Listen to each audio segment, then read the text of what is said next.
Dame Lillard did a wide-ranging interview with Vanity Fair, but one comment stood out to the NBA Twitterverse. Lisa Robinson, the Knicks fan who interviewed Dame, asked him to come to New York, kindly in fact, and he said, quote, "I thought I was headed there a few years ago. I was hearing trade rumors. The Garden is my favorite place to play." Richard, I know how much Knicks fans love you and always like hearing your opinion on their team. What would it have been like to see Lillard in a Knicks uniform? Knicks fans, let me say this. Going back to LeBron James and with his situation when he went back to Cleveland, he didn't have a very good relationship with Dan Gilbert, as a lot of people know. Dan Gilbert took out a full-page ad criticizing LeBron for leaving. Point is that you don't have to have a great relationship with the owner. And, you know, the way James Dolan has handled this situation, how he's handled situations in the past, it might lead you to believe that you will never, ever get a free agent. But sadly, you are still the Knicks, and you still have Madison Square Garden. So for Dame and some future player eventually will want to go and play for that fan base. They will want to go and play in that city. I don't know if Dame is going to be that guy, but the allure of the Garden and the city has not gone away, and players still recognize that.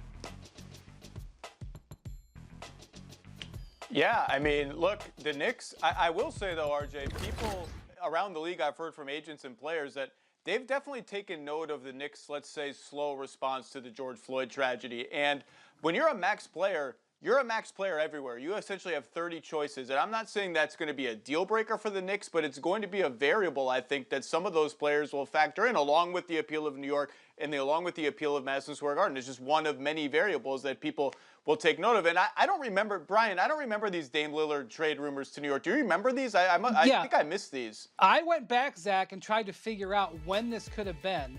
There was a little bit stuff here and there. The only thing I could think was, you remember after they had that terrible sweep loss to the New Orleans Pelicans, and Dame asked to talk to Paul Allen, the owner, the late Paul Allen, and really kind of wanted to know where the organization was going. Maybe he started the trade rumor, but he heard what he wanted to from Paul Allen. They retrofitted the team a little bit, and they had a great year and went to the West Finals last year.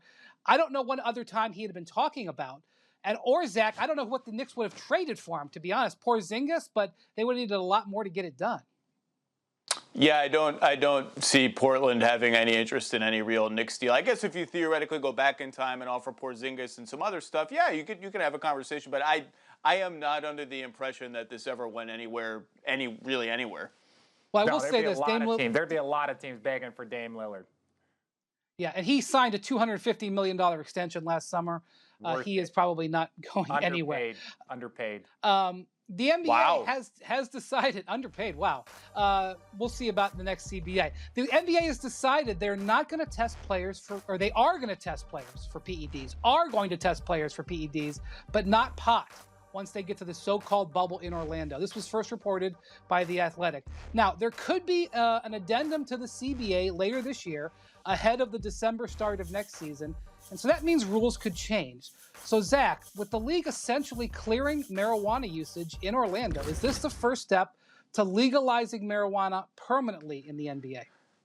Hey, look, if you're going to be stuck in a bubble in a hotel room in Orlando for like a long time, you got to have something to get you through the time. And this is a discussion. I have a feeling whenever the NBA does move on this and when other sports leagues do move on this, our reaction collectively is going to be like, what took so long? Like, a lot of states have already moved on this. It's not even an open secret that a lot of athletes do it and a lot of non-athletes do it. It's just sort of a regular fact of life. So I guess this is one of many things that we will look at as a signal, but the signals are already blaring out there. Well, and you're right, but let's go back. There were some public issues, right, with how the image of the league was. Then you had baseball and their steroid issue. So every single team, every single sports league increased their drug testing policies. When I first came into the NBA, there was one drug test. You knew the date. It was called the dummy test because only a dummy would fail it. So then after that, every player could smoke weed, they could do whatever it was. Then baseball and the steroid situation happened. They all upped their policies. They wanted to change the public image of the NBA. They implemented the dress code. Now you fast forward to today. day, weed is an essential business here in California and pretty much everywhere. They were open all across the country during this pandemic. So, it's so crazy how things have changed in like a quick 10, 15 years to now you're in a space where, hey, they players can do whatever it is that they choose as long as there's no PEDs. And I think to your point, Zach, yes, what took so long? Now let's get some of the people that are in jail for these offenses out of jail.